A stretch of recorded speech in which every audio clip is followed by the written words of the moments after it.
Nah, ini ibadah mencakup apa? Ismun jami', nama yang mencakup keseluruhan baik perkataan, perbuatan yang mendatangkan kecintaan kepada Allah Subhanahu wa taala.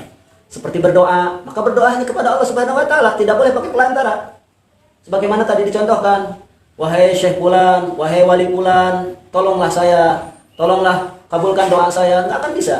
Dan ini sebuah kemusyrikan yang besar. Wa iyadzubillah. Kemudian salat, wadzabhi, dan memotong. Maka orang yang memotong hewan harus menyebut nama Allah dan untuk Allah. Kalau memotong hewan diperuntukkan umpamanya untuk dewa, diperuntukkan untuk sesajen, diperuntukkan untuk apa lagi? Untuk setan. Kemudian ditanam kepalanya, umpamanya kepala kerbau ditanam. Ini termasuk syirik besar. Karena adzabhu atau adzabhi di sini termasuk ibadah kepada Allah Subhanahu wa taala. Kemudian dalilnya mana?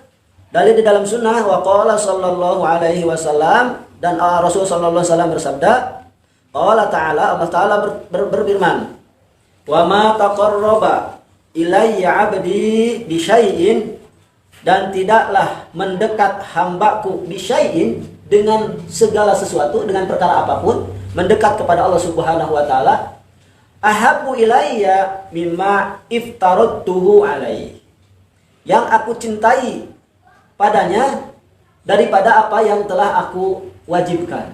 Jadi seseorang mendekatkan kepada Allah Subhanahu wa taala ima lewat perkara yang telah diwajibkan, kemudian ditambah dengan apa-apa yang disunnahkan.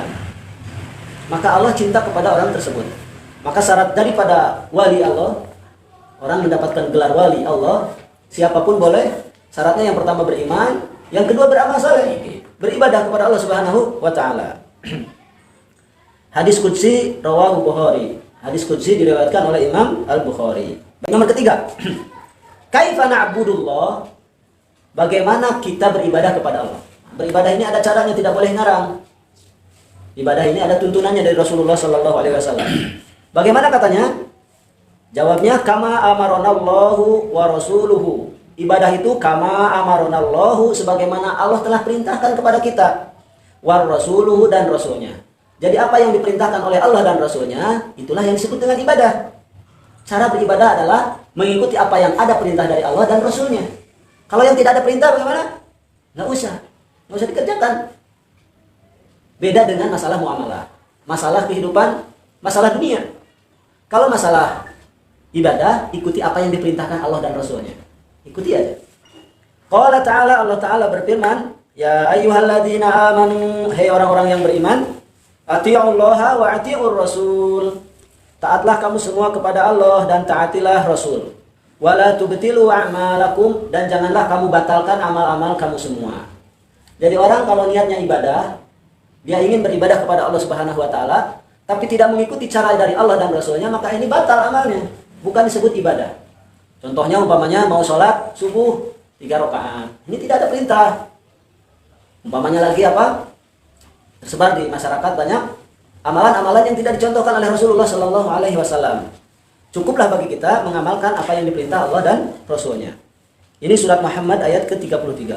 Kemudian menurut sunnahnya di dalam hadis, wa qala sallallahu alaihi wasallam, dan Rasul sallallahu alaihi wasallam bersabda, man amila amalan, siapa orang yang beramal dengan satu amalan, laisa alaihi amruna, yang tidak ada perintah dari kami, suka diterjemahkan tidak ada contoh, ya tidak ada perintah, fahuwa raddun, maka amal tersebut tertolak.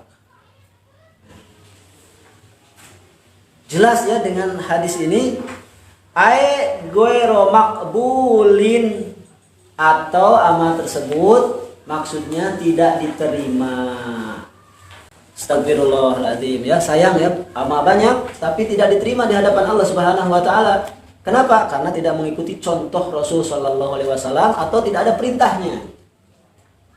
Jadi kalau masalah di dalam beribadah bukan ditanya mana larangannya, bukan, tapi mana perintahnya.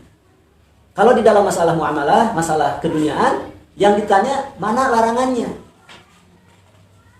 Bikin kopi pahit, maka yang ditanya bukan mana perintahnya, tapi mana larangannya. Bikin rumah, yang ditanya mana ada larangannya atau tidak. Tapi kalau dalam masalah ibadah, yang ditanya ada perintah atau tidak. Itu bedanya ya. Maulid Nabi ada perintah nggak? Nah, itu. Nggak ada perintah ya enggak. Terus kemudian halaman ke-6.